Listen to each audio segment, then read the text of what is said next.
Right. Very good evening. A warm welcome.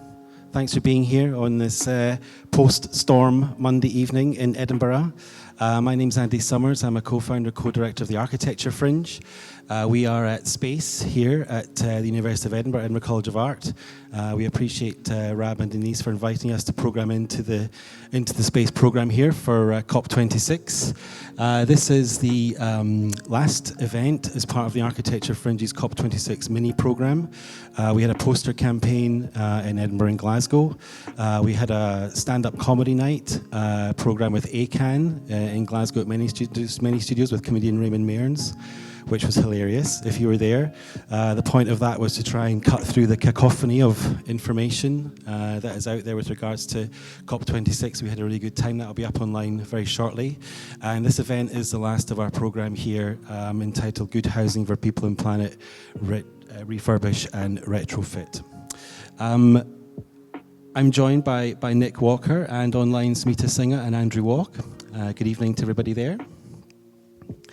They can all hear us, I can tell. My colleague Cam is manning the tech, and we'll be totally fine. So we're here till about sort of 8, 8:15. There's no immediate rush away. We do have some drinks afterwards if you want to stay and hang out, but if not, just help yourself as we go through. But if not, don't worry, it's all right. We will be going through some presentations from our 3 wonderful guest speakers. We'll be having some discussion on the topics at hand, and we'll be doing a Q&A also for the audience as well. So we hope to join you in that. So just to introduce the event, this is the description we had online. With housing as a point of departure for our discussion, we ask how can the design and practice of architecture help illustrate a more holistic and progressive way forward in context of the mitigation of the climate emergency? How can architects be bolder in helping drive progressive change within the design and construction industry? I need to turn that music off, don't I? Yeah, 1 second. It was lovely, but I just need to turn it off 1 second.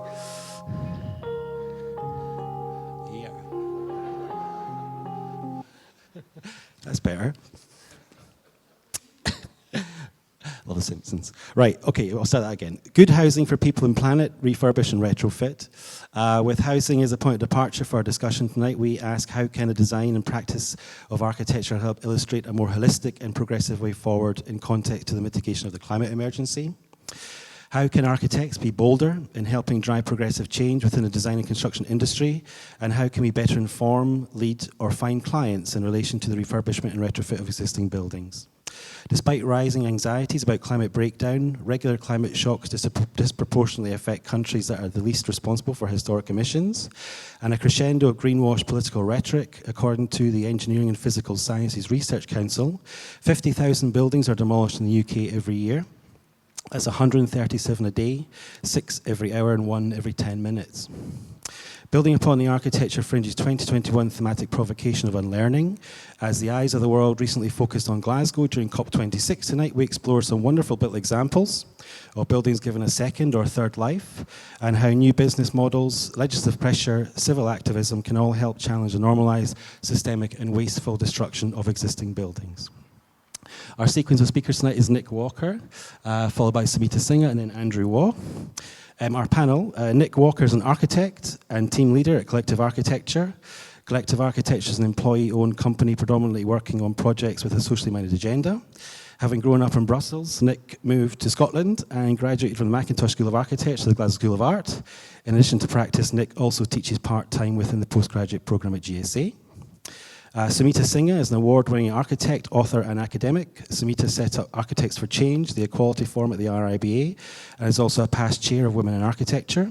In 2020, she was a candidate for the RIBA presidency. Sumita is the author of Architecture for Rapid Change and Scarce Resources, Autotelic Architect, and the 4-volume major works, Women in Architecture. Andrew Waugh is a founding director of Waugh Thistleton Architects. The core ethos of the practice is to design and construct sustainable, beautiful buildings by seeking to find the most efficient, aesthetic, and ambitious architectural solutions that require the least resources. Andrew's passion for architecture extends beyond the physical practice to a wide-ranging research in sustainable construction, for which he won the RIBA President's Medal in 2010, and upon which he continues to write, teach, and lecture worldwide. If you could please join me in welcoming our panel.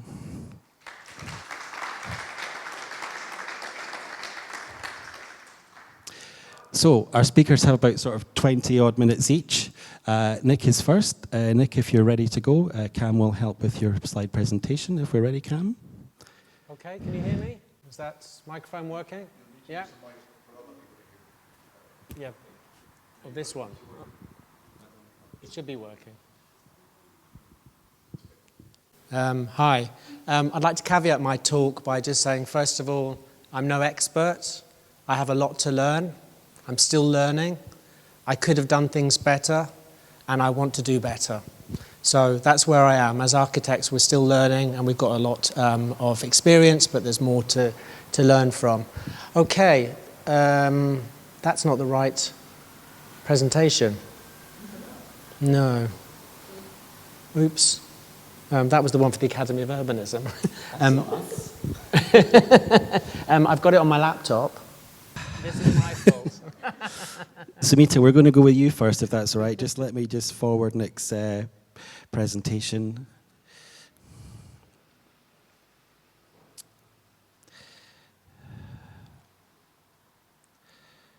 I can forward it, Andy. Yeah. Sumita, welcome. Thanks for being here. I'm sorry to hear about your boiler. We appreciate you being here. Hope you're warming up. How are you doing? Okay. So can everyone see this? Is that visible? You can raise your thumbs or wave if from the audience. Oh, lovely. Okay, lovely. Wonderful. Okay, so I know that Andy likes provocation, so here we are. I'm going to give you a couple of provocations. So I know that Andy's already kind of given a short CV, but I just wanted to add a little bit more to that. So I would describe myself as an architect, doing architecture in different ways. I design, I teach, I write, and I lecture. As Andy said, I set up Architects for Change and past chair of Women in Architecture. So I believe in that sort of social equity as well. So at present, I'm elected to the RIBA Council. But I think my most important role will always be that of someone who's bringing issues of the poor countries to the richer countries. I grew up and studied architecture in India in the most poverty-stricken circumstances that you can imagine. And this experience has forever shaped how I do things. After having done well at the Delhi University, I received a scholarship to Cambridge to study environmental design 30 years ago, when no one was talking about such subjects. Having now lived here for many years, I like to always bring up hidden aspects of design that may not have been considered before. So along with practicing, I try to write as much as I can. I'm writing another book at the moment, but these are the ones that have been published.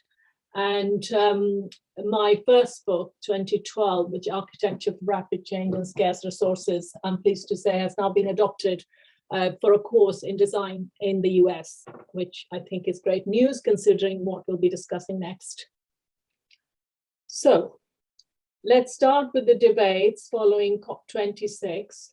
For at least last 30 years, not a single country has met the basic needs of its residents without over-consuming natural resources.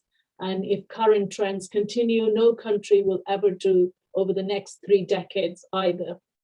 So recent research from the University of Leeds states that rich nations need to shift away from economic growth and more towards policies that improve human well-being and cut use of resources directly.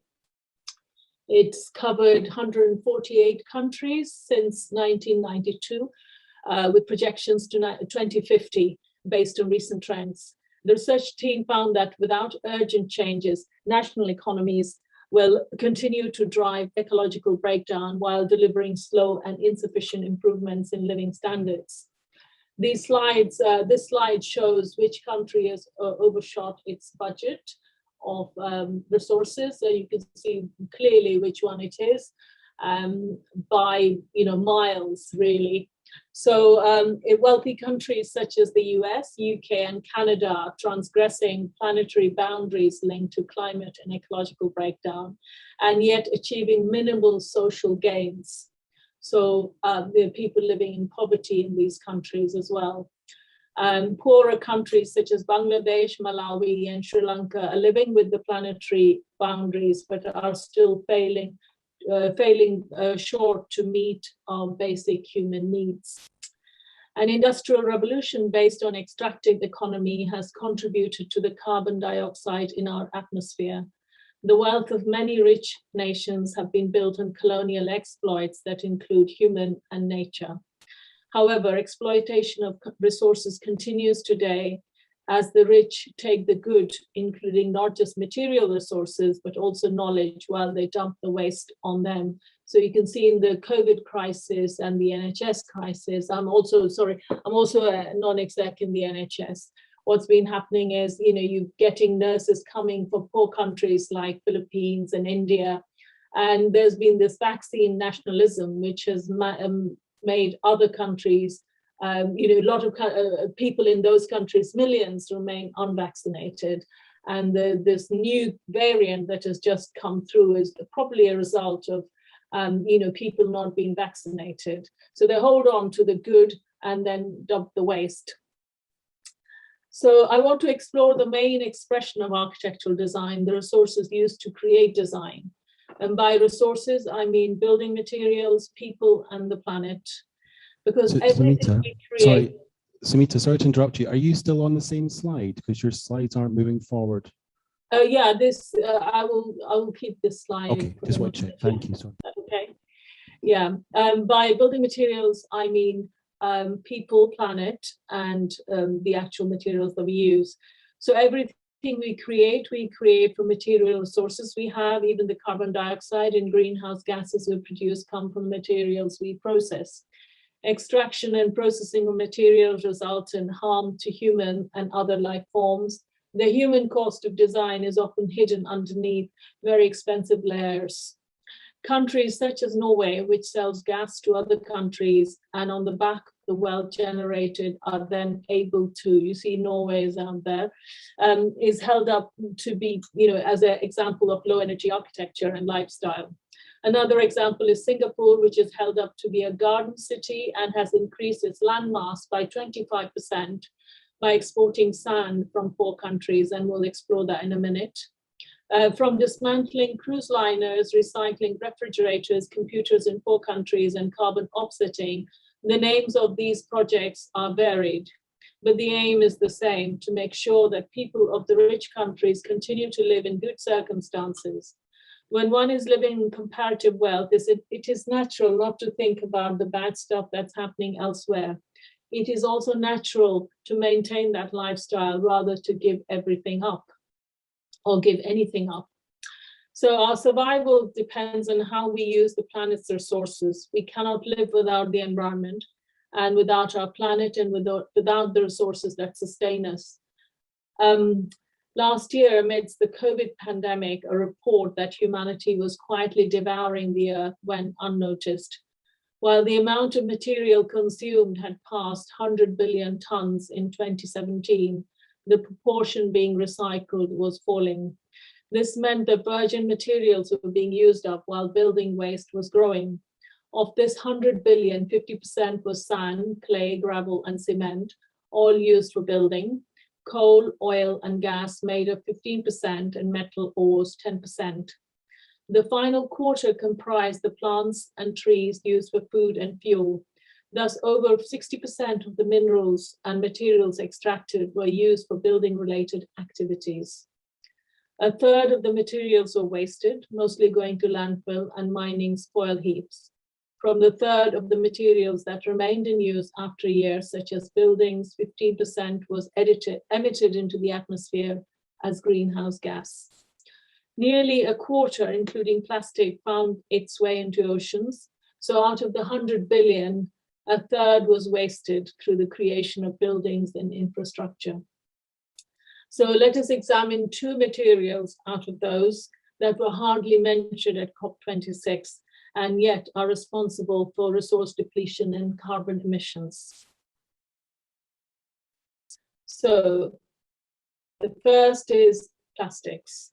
Now, this is very confusing. In all plastics, we see the symbol, which people think means recycling, but it's actually a very clever marketing tool. They nicked it off the recycling symbol, and people think, oh, that means it's recyclable, but it's not recyclable. It's just a symbol for plastic. And people put all sorts of things into the recycling bin, thinking that this is recyclable. So here you can see, the plastic, soft plastics. You can see rock wool. You can see polystyrene. None of which are actually recyclable. In fact, only 90% of less than 90% of plastic is recycled. So what happens to it? It's sent off, So it's sent off to the poor countries, which unfortunately do not have the capacity to recycle them. They just burn it, or it's washed into the sea. These plastics then turn into microplastics, which are then eaten by sea animals and fish. And what happens is we eat the fish, so we're also eating the plastic. It is said that we eat a credit card worth of plastic each year. And this is how really plastic is recycled through us. Again, rich countries find a way to circumvent the problem instead of dealing with it. So this American doctor, Dr. Berg, is now telling Americans to eat pink Himalayan sea salt because it won't have plastic in it. Dietitians tell us that pink salt doesn't have any more nutrients than sea salt. And yet the Himalayan sea salt is produced unethically with people working in inhumane conditions. And I see health food shops always having these bags full of pink salt to sell us. The recycling center where I take my students is full of building plastic. This is because they can't do anything with it. And the plastic industry continues to tell us architects to use their products under many guises. And here we have the latest scheme by John Lewis, which is telling us that we can bring our used plastic cosmetic bottles and make children's slides out of it. It seems very rosy and cheerful, but however, they haven't thought of what happens to these plastic slides when they get damaged or broken, which they do in 2 or 3 years' time. So the fairy tales we've been told about the material aren't true. So here is a 15th century painting by Hieronymus Bosch, who's a Dutch painter. He used to produce paintings in which he tried to predict what would happen to humanity. So here we see, humanity starting out in a sort of the Garden of Eden, and then in the middle, all this wonderful and weird things are happening. And in my mind, the little panel represents all the plastic structures that we might have produced. And then in the final panel, we see what might happen to humanity. So I've produced my own triptych. And the first panel shows the start of Industrial Revolution. This is a painting of Barmen, which is in Germany. And, they almost thought these chimneys, which are releasing carbon dioxide and gases into the atmosphere, are just wonderful. We'll just put them anywhere. But this is what has happened. The middle panel shows what is happening now, which is Hyde Park after a night celebration of football, mainly all full of plastic.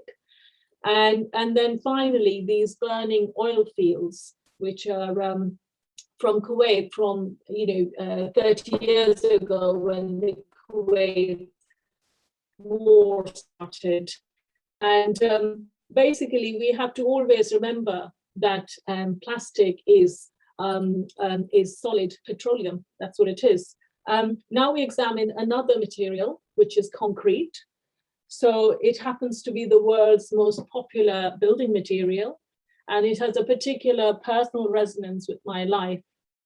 After water, concrete is the most widely used substance on the planet. Let's take a look at what it's made from. So first is cement, 10% cement. So if the cement industry were a country, it would be the third largest carbon dioxide emitter in the world. It needs many natural resources to make it, including sand and gravel, etc. The water that's used for making concrete needs to be clean enough to drink. And the sand that's required for making concrete is a particular type. You know, some people say, oh, why can't we just go to Sahara Desert and take all the sand from there? No, you can't. There's a particular type of sand you need. It takes a long time to be created from the gradual weathering of rocks. So in a way, sand is a non-renewable resource. So with the addition of clean water, which is the most precious resource of this so-called blue planet, concrete is the #1 user of our planet's resources.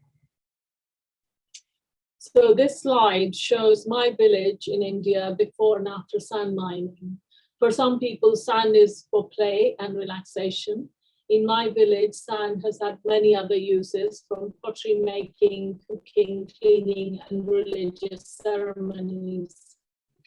So on the right, you see what's happened to the sandbanks when sand has been taken, and the people in the monsoons are having to use this broken bamboo bridge to cross the river. They have no benefits from the fact that sand was taken off them illegally. This is my father's funeral ceremony from 3 years ago. Normally, it would have been held on the sandy banks of the river, but as you can see, my family had to make do with little patch that they had. In the meanwhile, this is what's happening in the rich countries, is that about 2 million tons of sand were brought in Norfolk to mitigate against climate crisis. And people are obviously very relieved that they no longer have to be awake, fearing for their homes to be collapsing. But where has this sand come from? You know, I've asked them under the Freedom of Information Act where the sand has come from, and it's nearly a month and I haven't received any response from Norfolk. Sand and clay have become the world's most trafficked minerals, often carried out by criminal gangs. Such extractions put the local ecology and people in danger, as you've seen. Extraction and mining also use illegal labor and play on the desperate plight of the poor to escape their circumstances. You will remember the tragic death of the 39 people from Vietnam who were being trafficked in a lorry in October 2019. They all came from Mekong Delta, a region of Vietnam that is being stripped of its sand for various construction-related projects around the world. The ecological destruction also resulted in the destruction of the agricultural land and brought poverty to the people from which they sought to escape.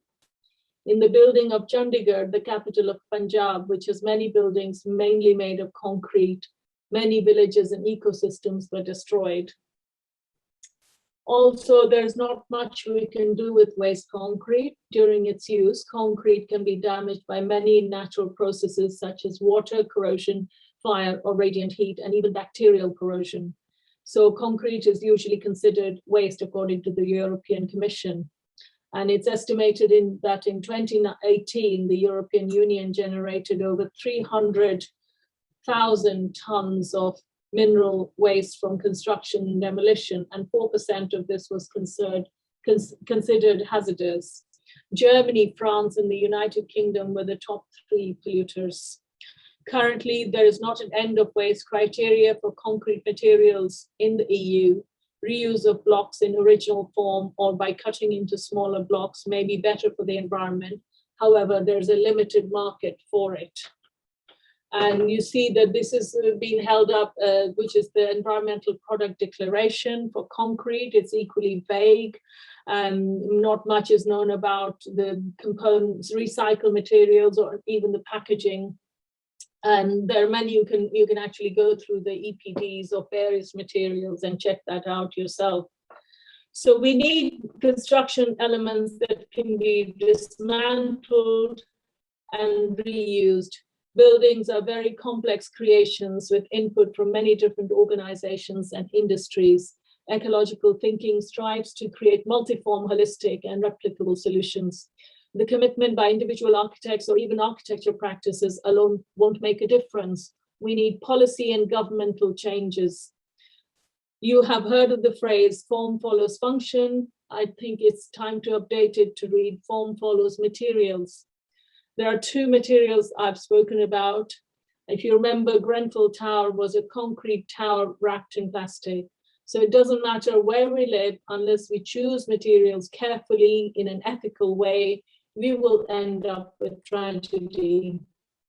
We have to think carefully about the provenance of materials, not just where they came from, but where they go.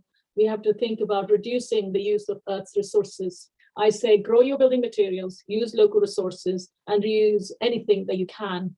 This last slide shows the painting 1,000 Li of Rivers and Mountains by the 12th century Chinese painter Wang Zimeng.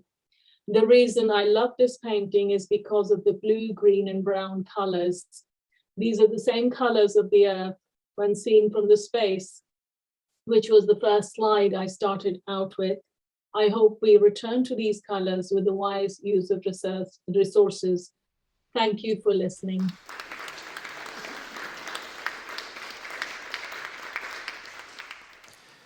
Thank you, Sumita. Thanks so much for that.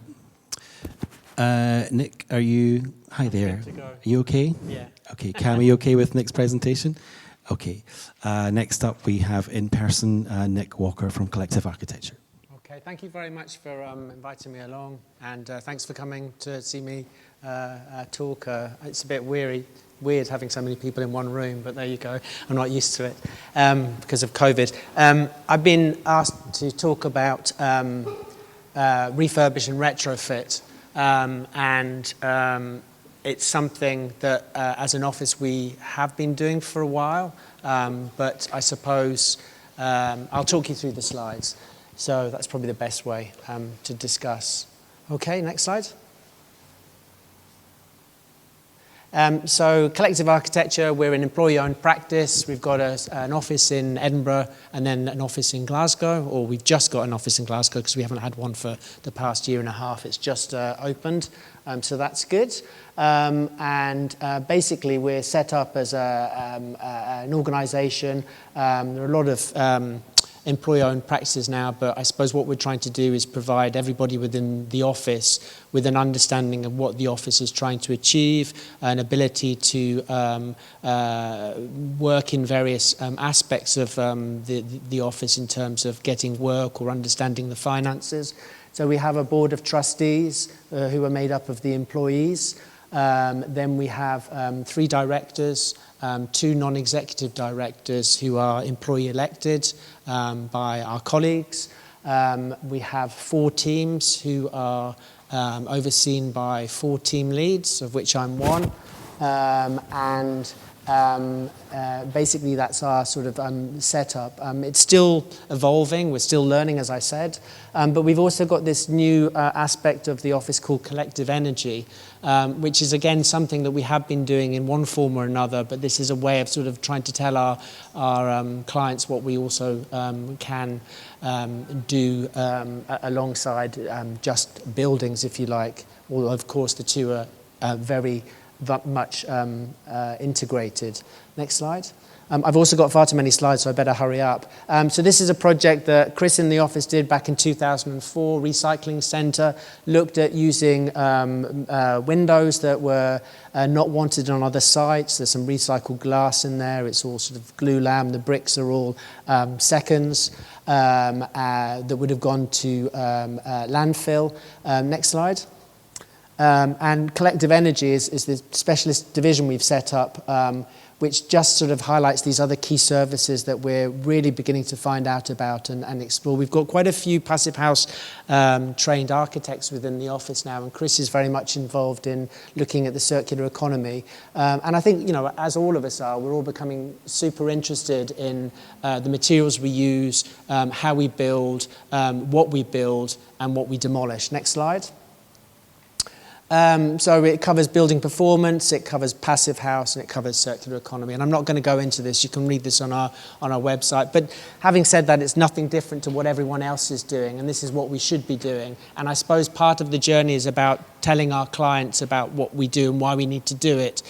Because with clients it can be very difficult because at the end of the day they have fixed budgets, they have other concerns, and we haven't quite reached that sort of tipping point where everything is done from a sustainable starting point, which seems ridiculous given what has just happened with COP26. Next slide.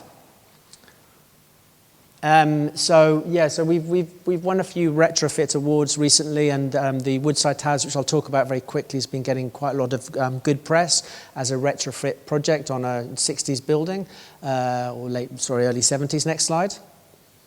Okay, so that's the statistics that Andy gave us. 137 buildings a day are demolished, 6 every hour, 1 every 10 minutes. Next slide.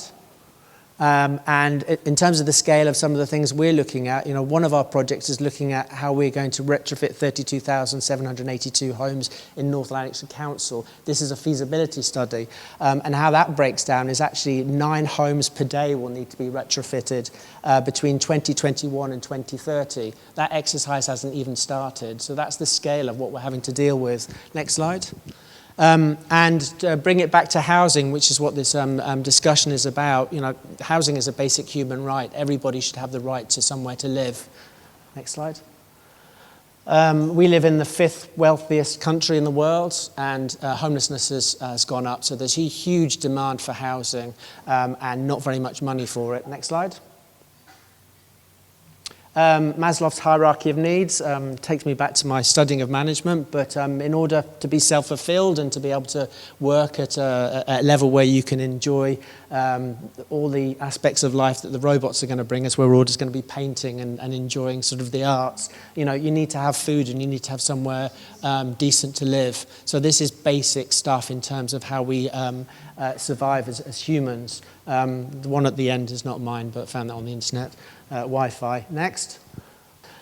So one of the issues that we have as a country is fuel poverty, and that really stems to the way our buildings are built and the fact that we live in Scotland, which is an incredibly cold country, where we're still till fairly recently dealing with single glazing and very, very low levels of insulation, whereas other countries in other northern parts of the world had much higher building standards. So this is a major problem in terms of the amount of money that people have to spend on fuel, especially if it goes straight out of the window, and particularly with rising fuel prices. Next slide. These are pictures of Glasgow before comprehensive redevelopment. Next slide. But this is continuing. It's not a problem that's gone away. So about half of Britain's most deprived areas of the last 40 years are in Glasgow, and that continues. Next. But of course, in terms of the world, the problems of Scotland or the problems of the UK pale into insignificance on a world level, and that's something we need to bear in mind, and Sumita's touched on that. Next. As Sheryl Crow once famously said, the cheapest energy is the energy you don't use in the first place. I don't know why she's attributed to that, but there you go. Next slide. And everything isn't fine. It's far from fine. We're in a crisis, as we all know. Next. Next slide. We all know about the climate crisis. We know about the figures related to architecture and the construction industry. Next. And the amount of emissions that are related to the buildings that we build and the buildings that we demolish. Next. I thought this was really funny. This is Insulate Britain, who have recently been shutting down motorways and protesting about insulation within homes in the UK, which is a fantastic cause, and good to see that they're campaigning about that. Next.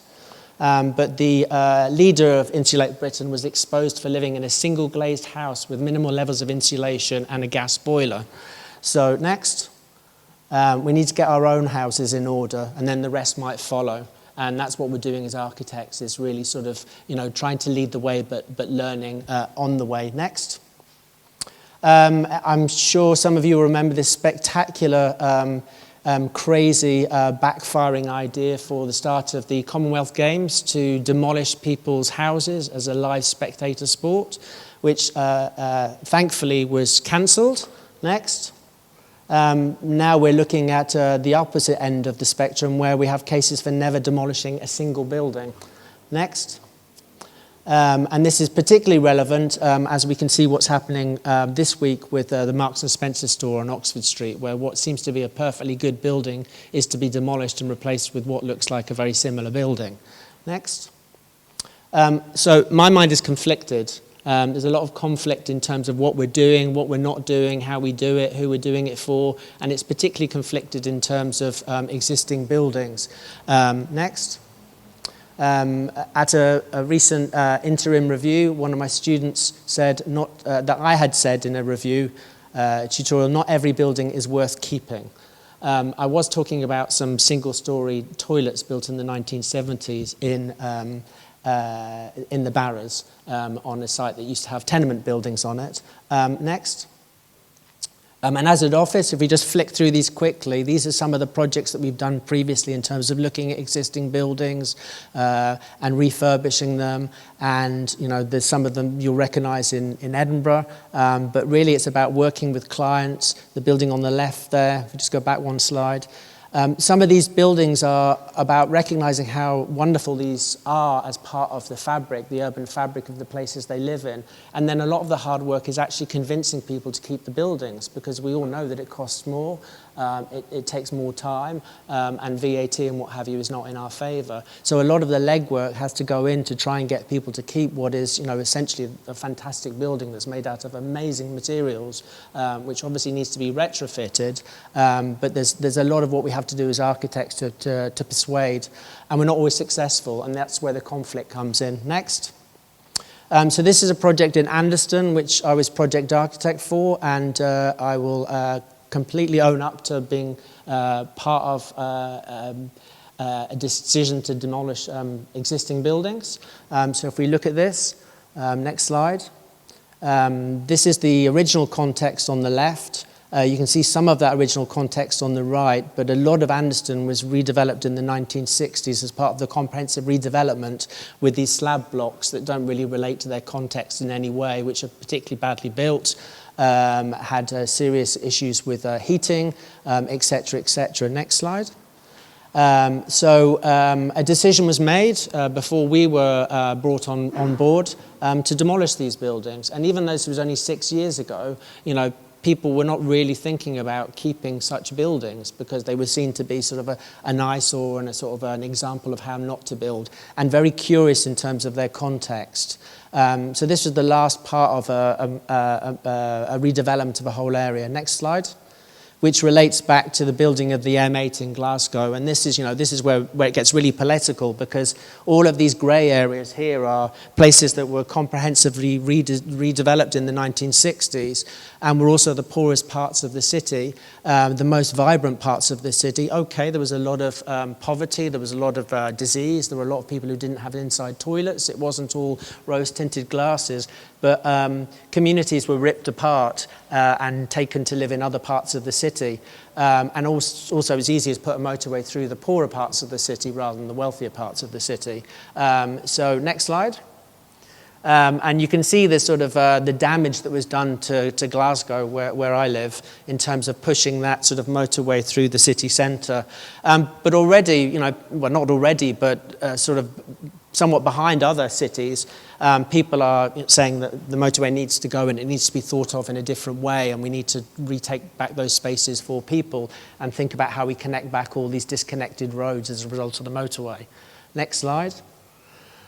So that's what we had. At the top was what was there originally, and then these sort of slab blocks were built. Next slide.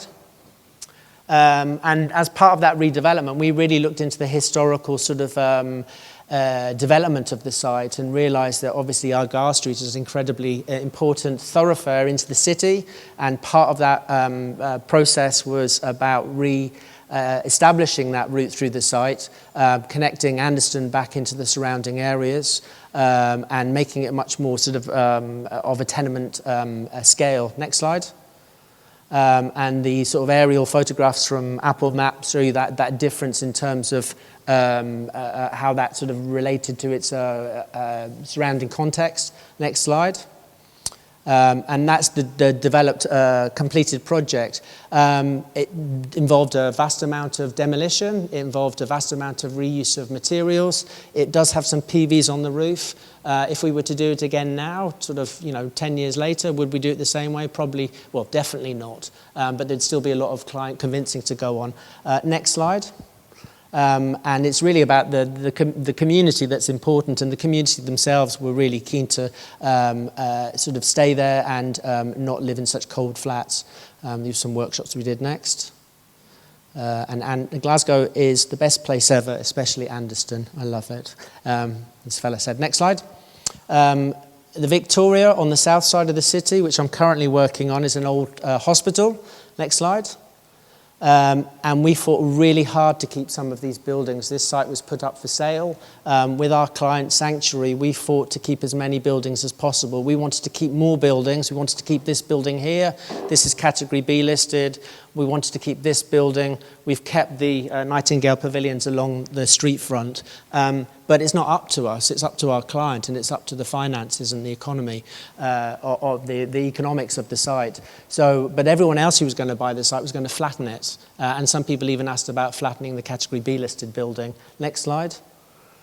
So a lot of destruction. These are parts of the building that we are keeping. However, this is the back of one of the Nightingale pavilions, which is about to be demolished. And I was on site a couple of weeks ago, and I felt a bit sick, really, thinking this beautiful building was going. But there's nothing I can do about it. It's just not economic, and the client cannot develop this site economically by keeping every single part of the site. So it's the best of a It's the best of a bad lot, I suppose. And it's going to be a fantastic project, but the reality of it is we didn't keep every building. Next slide. And again, this is about sort of thinking about this on a sort of a citywide context sort of level, and it's about trying to connect the people of Langside back into Queen's Park by providing a whole series of publicly accessible private spaces through the site. This is all privately owned. There's social housing down at the front, but all of this is open to the general public, and you can see in orange here the buildings that are being retained. So probably about 25% of what was there originally.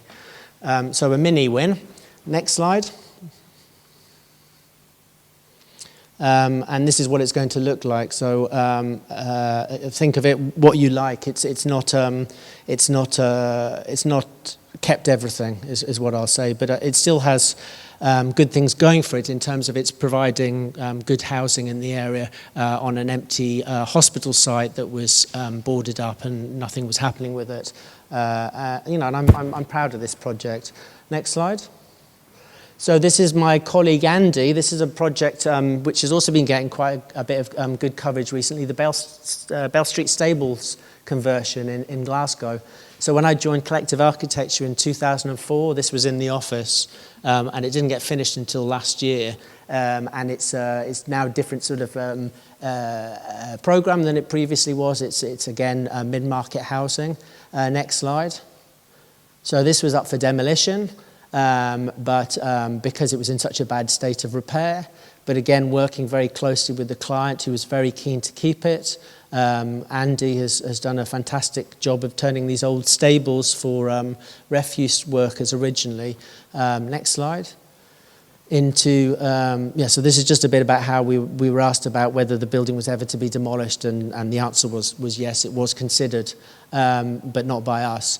Next slide.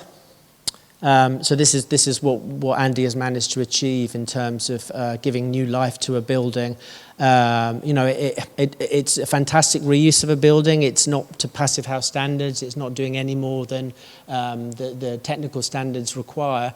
But it's a wonderful reuse of this great part of the city fabric, and much loved by the residents there. They've created a real sense of community around these sort of deck accessed flats. Next slide. And again, you can see some of those qualities and some of the original aspects that have been kept, like the horse ramp up the building and these fantastic materials. Next slide. And next slide.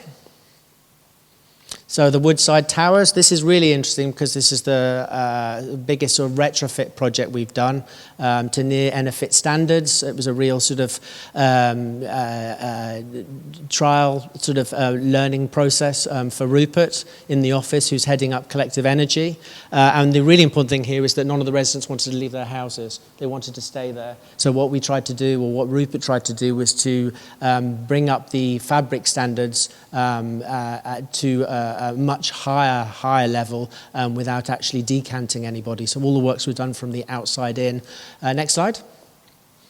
This is in another area that was changed in the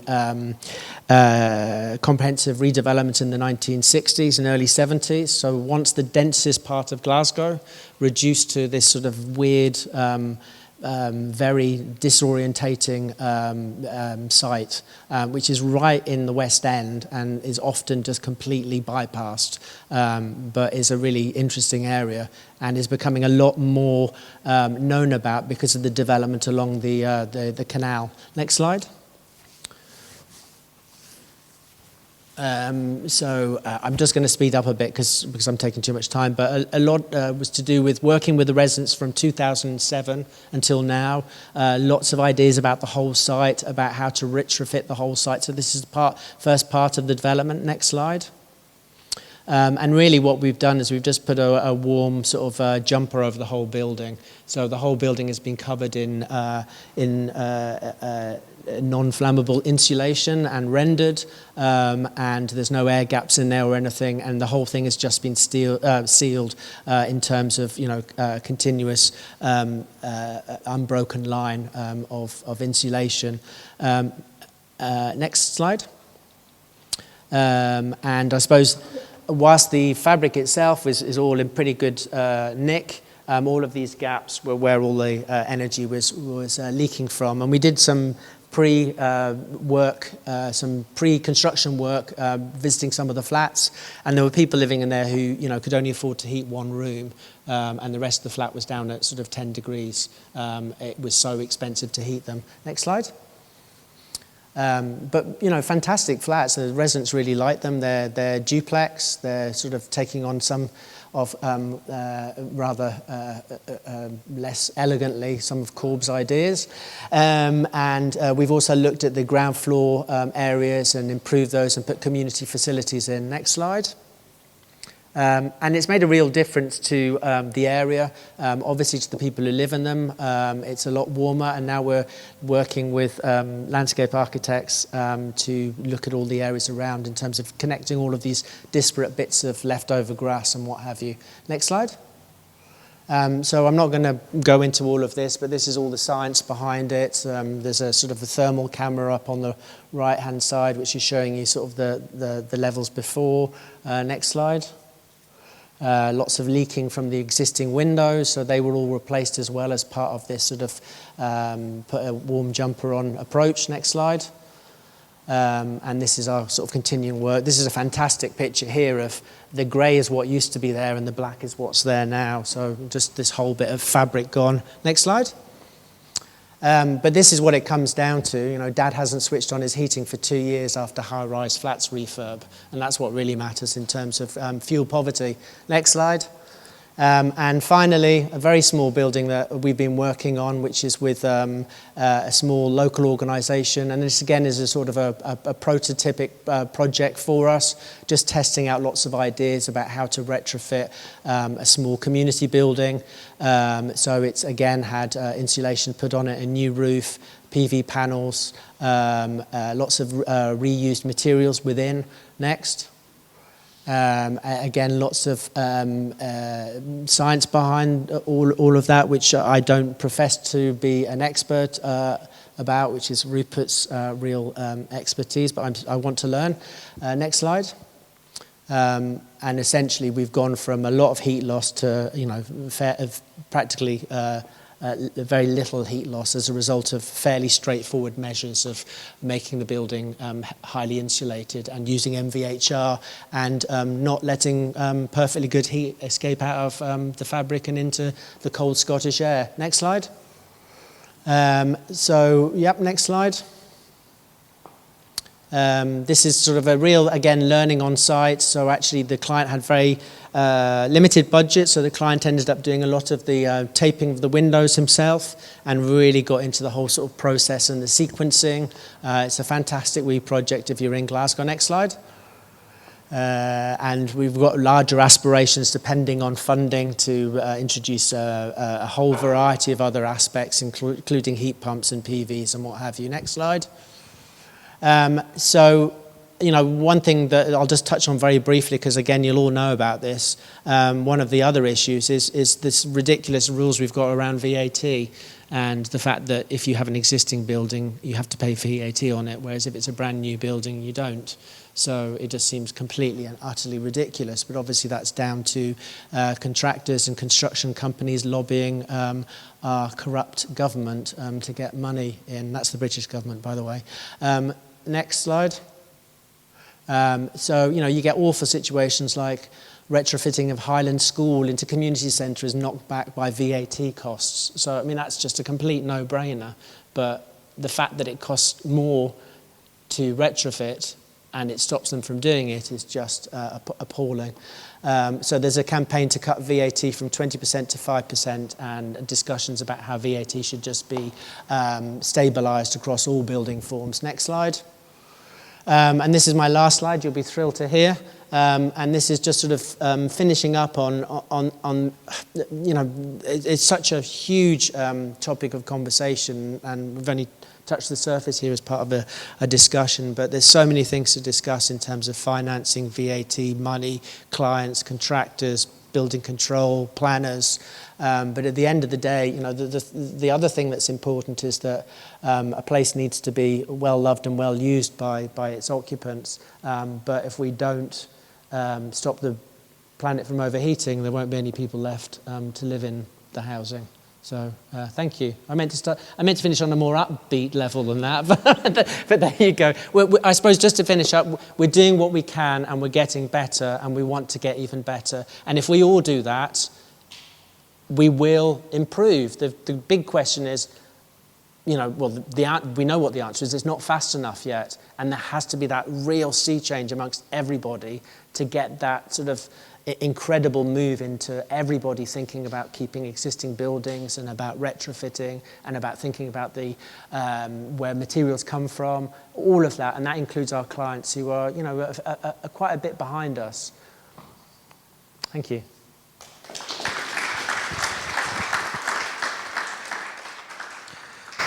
Not all clients, mind you, which is why collective energy comes in useful, because then you can get clients in a different way, because they're actually coming to you for a specific service. And then you can sort of, you know, pull them into the discussion in a different way. That's my whole second question, but thanks. We'll get on to that. Okay, thank you, Nick. Thank you so much.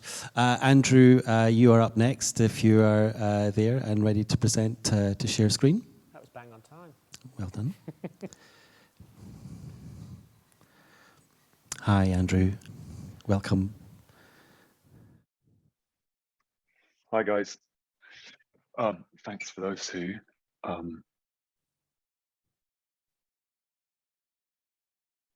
just share my screen. Sumita, you're the only person I can see, so can you give me a thumbs up if you can see my screen? Yay, thanks, Sumita. And you can hear me as well. And we can hear you as well, yep. Great, okay, perfect, thank you. Well, then I shall begin. So hi, everybody. Good evening to you. So I'm Andrew Waugh from Waugh, Thistleton Architects, and this is us here. And we are a practice based in East London. And for the last 15 plus years, we've been primarily thinking and talking and researching and drawing and building in timber. And the reason why we've done that is really around climate change, around the kind of impact that we have as architects on the environment, the impact that we know that construction has on the environment. Now, we're a purpose-driven practice. So we are a practice that over the years that we've been together as a practice, thinking increasingly clearly about what that sense of purpose is about. And it increasingly has become driven by this idea that we need to minimize our impact on the environment, to think about the work that we do in terms of the carbon that it creates, in terms of the greenhouse gases that are emitted. And so we're pretty vocal about that. We wear that kind of thing very much on our sleeve, and we talk and march and sing and shout about that as much as we can. And I'm one of the steering committee members for Architects Declare, which now has about 6,000 practices in 26 countries across the world, including our first South American Declare movement as of a couple of weeks ago. So that's very exciting. And Architects Declare, I just want to bring everybody's attention, just quickly, kind of advertising plug here, that Architects Declare have just released this Architects Practice Guide. And I think very much in the spirit of the previous two speakers, what we're saying with this practice guide is that we all need to learn. We all need to do this together. This is a kind of, this practice guide was put together by about a dozen or so individuals from different practices, talking about what we know at the moment and, you know, what we see as being kind of as best practice in terms of reducing our impact. And that reduction of impact is something, of course, that we continually and continuously learn and need to collaborate with others and share this kind of information, which is why occasions like this this evening, are so particularly important. Now, just to start with this building, we didn't design this building. This is Sir Norman Foster. This is the most expensive building ever built in the UK. 17 different types of stone from 7 different countries. Each one of the bronze louvers on the outside of the building costs more than a Maserati. And this building, in fact, for this building, they had to invent a new superlative for BREEAM. So it's a BREEAM, I don't know what they spell it, BREEAM OMG or something like that. BREEAM, super amazing, fantastic, and LEED, incredible. And this £100 million that they spent on achieving these kind of monikers over and above building regulations were achieved through incredibly sophisticated, intense building management systems and operating systems within the building. And yet the mechanical engineer who designed this building told me that if they put a poster up outside the front door that said, "Take your jacket off" in the summertime, and then they changed the poster in the winter and said, "Put a sweater on," they could have saved that 100 million quid, and they could have saved all that effort. And the reason why I wanted to talk to you, or kind of like show this building and discuss this building, is because what this does, what this kind of practice does, is this allows us to build the same buildings in the same way, but just adding more stuff on them. This is not a transformative architecture. This is not changing what we do. This is not kind of rethinking the processes that we all know so well. And that's what we have to do. The idea that we can carry on the same way, but add lots of more stuff on, surely it's just what has got us into this problem in the first place. You know, and it really does feel to me like this is a kind of a prime example of kind of like when in a hole, just kind of keep digging faster, and if possible, use a JCB. So we know that actually about 11% of construction's carbon, the impact of construction, about 39% comes from buildings, about 11% within that 39 comes from just the building of those buildings and the material manufacturing of the building, of the materials that go into the building, the concrete, cement, steel, etc. And so that really has been our core focus as a practice for some years. Now, we know that in terms of kind of project development, the ideal is to build nothing. And certainly below that, build less. And the next step is build clever. And then, if necessary, build efficiently. If necessary to build, then build efficiently.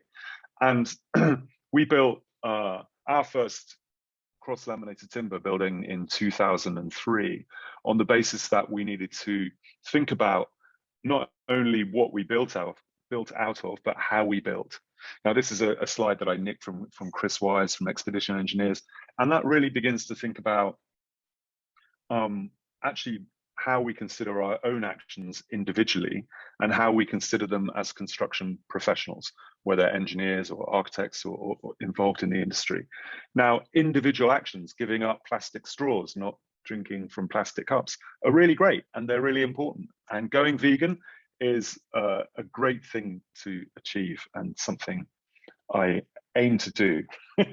But actually, the implications of those small actions are far less than the actual real results that can be achieved within construction by rethinking the way in which we design.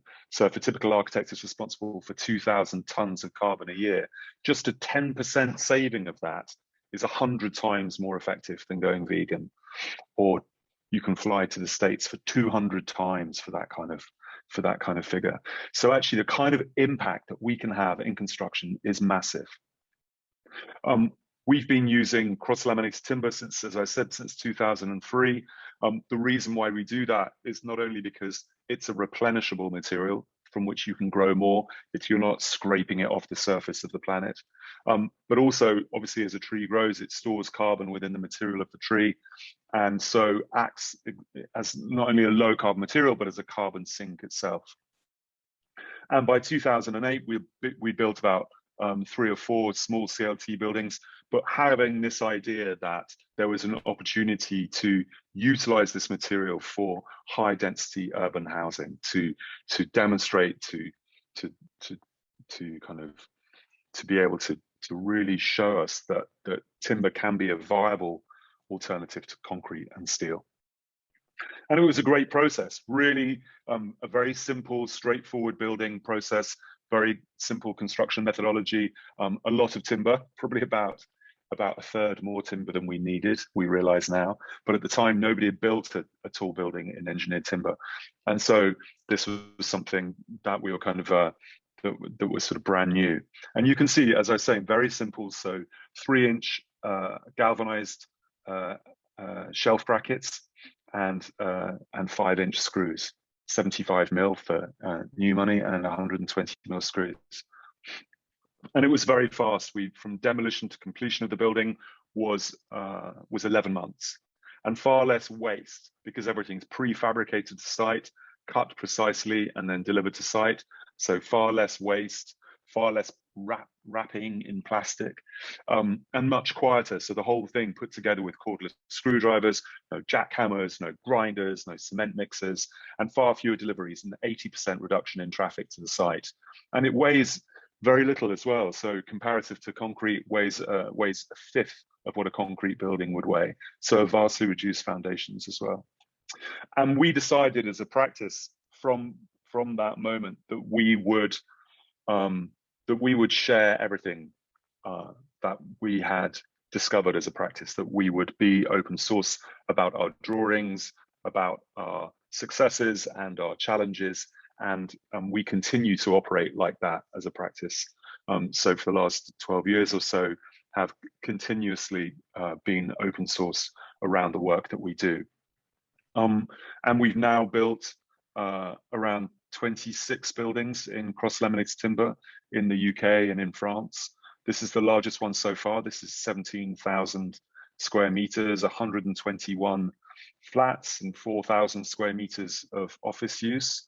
And if we built that in concrete, it would have weighed over 10,000 tons and had something like 1,200 deliveries of cement trucks trundling through the streets of central London, and would have been incredibly labor-intensive, long, drawn-out, toxic process. But in timber, it was less than 2,000 tons. And in fact, we didn't require any rafted foundation, any piled foundation. The whole thing was built from off of a basement raft. So much lighter. The entire structure was built in 5 months. And we used about 2,500 trees to build this building, which now houses around 800 people who live and work in the building. So around 3 trees per person in the building. And it was very fast. So you can see here that by the time the train went past, the building was finished. And over the years, as we have discovered that other people, talked to other people who were building CLT building, we've quite shamelessly called them up and said, how's it going? And who are you working with? And what have you been your challenges? And that kind of like, and then in 2017, we kind of began to assimilate some of that information into a research project for the US Department of Agriculture. And we spoke to 100 different design teams, contractors, clients across the UK about their engineered timber CLT projects, and put that together as a book, which is available free online at thinkwood.com. And that details all the kind of the different sort of issues around building in timber, from the construction program to costs, etc., and shows drawings and photographs for each one of those projects. In 2018, we were asked by Vitsu to work with them on designing a building for their manufacturing plant in Leamington Spa. And the challenge of that building was that they were looking for a building, a design which was as perfect as their shelving, as flexible, as adaptable, as precise, as kind of material appropriate as the shelving that they produce. And so we built, designed with them and built a building in softwood CLT on the outside with these north-facing roof lights, giving light down into the main manufacturing assembly area. And but internally, we used for the first time an LVL, which is like a jumbo plywood. So rather than sort of millimeter thick veneers, these are 4 millimeter thick veneers laid parallel, 4 layers, and then the 5th layer laid perpendicular in order to give it a strength across the grain. And this is made from beech. So beech that was a plantation grown in Germany originally for the furniture manufacturing, now used in these LVL beams and columns. And this is about as strong as steel. So this beam across here is 25 meters across, and you can see just quite how small those columns are. And in the foreground of this picture, you see this is a guy that works for Vitsu with a forklift truck here, about to assemble a mezzanine. So if you see those grooves in the column there, those allow for these beams to be placed between those grooves there and fixed into place so they can assemble different storage or rooms, etc. You can see one in the background there. So this gave rise to this kind of really fully adaptable space. In fact, we enlarged the building by about 1/3 during the construction process. The whole building built on a stabilized earth slab. And I think really for the first time, this was the first project where a client came to us and said they wanted a timber building. All the other projects that we've been involved in, prior to this, we've had to demonstrate to our clients that building in timber is a more cost-effective way of construction. So we haven't been able to persuade up to then the sustainability benefits of timber. So we've always had to be able to argue quite clearly the program and the cost efficiencies of building in timber. Whereas with this building, we had a client who was very excited about the notion of building in timber and celebrated the interior of the building by exposing as much timber as possible. And by having the natural daylight into the building, really we've been, the people working in that space have really been able to kind of, I think, benefit from the natural material as well, from the clear glazing. And we've taken a lot of the lessons learned with that building and others in the project that we have currently on site in the UK. This is 5,000 square meter office building, entirely CLT and LVL from the ground floor up. So CLT core, CLT floor slabs, and LVL frame. So the frame takes the gravitational load, takes the weight of the building, the furniture, the people in it, and the CLT takes all the shear forces, the forces that kind of that act against the building horizontally, if you like. So the CLT sort of stiffens up that whole structure. So you can see all the steel connections that are used within the timber, all buried in the timber in order to fireproof the steel connections that are buried in the timber. So again, very simple kind of like detailing, very tectonic building. That's it about a month ago. So you can see that completely exposed timber. This is how the building will be finished internally. And one of the things that we've learned to do as a practice really is to get better at assessing the carbon impact of the work that we do in terms of actual data. So this is taken from the life cycle analysis of the elements that have gone into the building.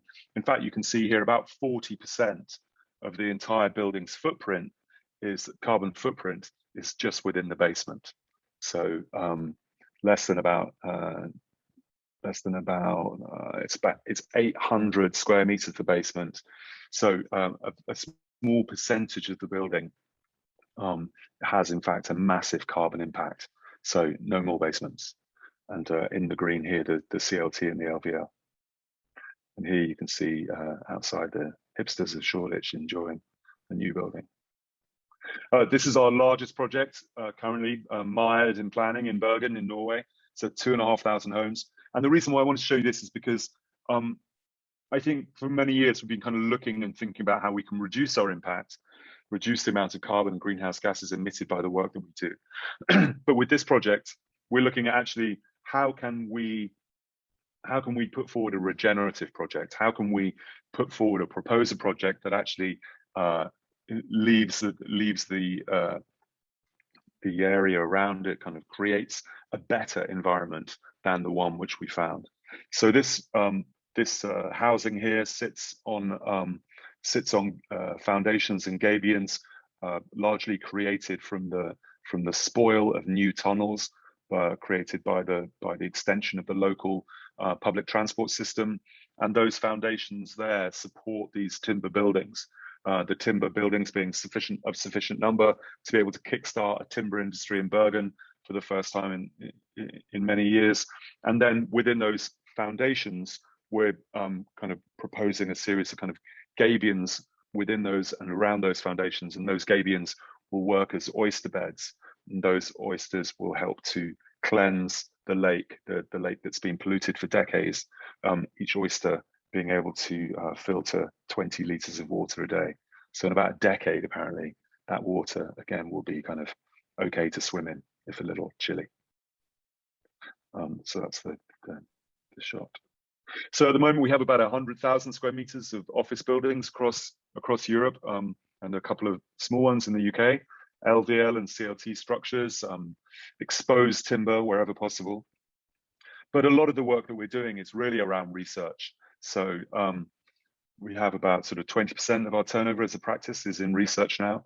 Our largest research project currently is for the European Union for the Horizon 2020 research, what they call the 27+1, that +1 being the UK.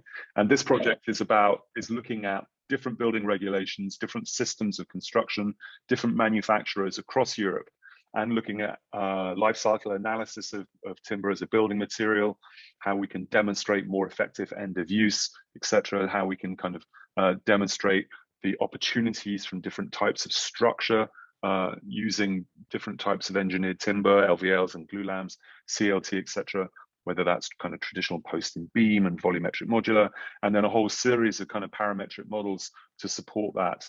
But then by the middle of next year will be available as an open source website to enable people to utilize research from different countries, utilize building regulation knowledge from different countries across the European Union. And the first project from that research is now underway in Milan. So that's 44,000 square meters, 3 office buildings made from locally sourced timber. And again, just kind of, always, I guess, the work that we do informed by the kind of, by how we can reduce carbon. And at the same time, kind of, thinking about material efficiency, thinking about those being good places to work, trying to understand how a future of architecture might begin to address some of the issues which we realize that we might have lost as a society, as a culture, by having large, open, well-lit, green spaces, which celebrate space and light materiality. But we do have some opposition to the work that we do. Certainly the concrete and cement associations. This is the Mineral Products Association, called in America Build with Strength, typically American kind of title for that. This is an advert from the New York Times on the left-hand side, and a billboard from the highway driving into Washington, DC on the right-hand side. And we face similar opposition in the UK. which has given rise to a change in building regulations. Unfortunately, after the tragedy at Grenfell, it was in fact timber which was largely banned from construction, even though it was the kind of like the allegedly non-combustible building materials of steel and plastic that actually cause those problems. So in the UK, we are doing a piece of research at the moment to demonstrate a pre-warranted timber construction system, which can be insured, warranted, approved by fire brigades, by building authorities, building control authorities. And so designing that series of kind of specific details, which then can be used by other practices, by developers, contractors, with the confidence, knowing that that building will be accepted and insurable. So the idea is that you have this kind of this timber core, timber floor slabs, timber internal structure, and then that is wrapped with a light gauge steel, nominally non-combustible external wall.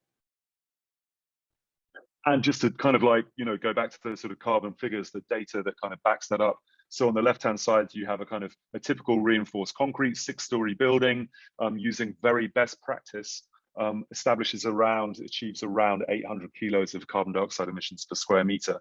Whereas by building in timber, we can reduce that down by 80% to about 200. But another thing that we're really fascinated in as a practice at the moment, and as we've heard about this evening, is what we're going to do with all the existing buildings that we have and how we're going to use those existing buildings. It's a photograph, obviously, of Manhattan. The average age of an office building in Manhattan is more than 50 years old. So what are they going to do with all these buildings? How are they going to kind of, all of them beginning to reach the end of their useful life? So actually require refurbishment, recladding, etc. We spoke to a developer there recently who told us actually to demolish one of these 50-story buildings in the center of Manhattan was about a 10-year program to demolish the building, take it down bit by bit, take it out through the Holland Tunnel, and then import back through the Holland Tunnel enough concrete and steel to build a building at a similar scale. So really not a kind of practical solution. So thinking about buildings there and how they might be extended. A lot of those buildings have massively redundant structure. They were built to take much heavier loads. So actually by building in a super lightweight building material, we can extend those buildings without having to increase the additional foundations. And so that's how one of those may appear. And this is my last slide. This is the number of tree seeds that took to grow the trees that built our first building, Murray Grove. Thank you.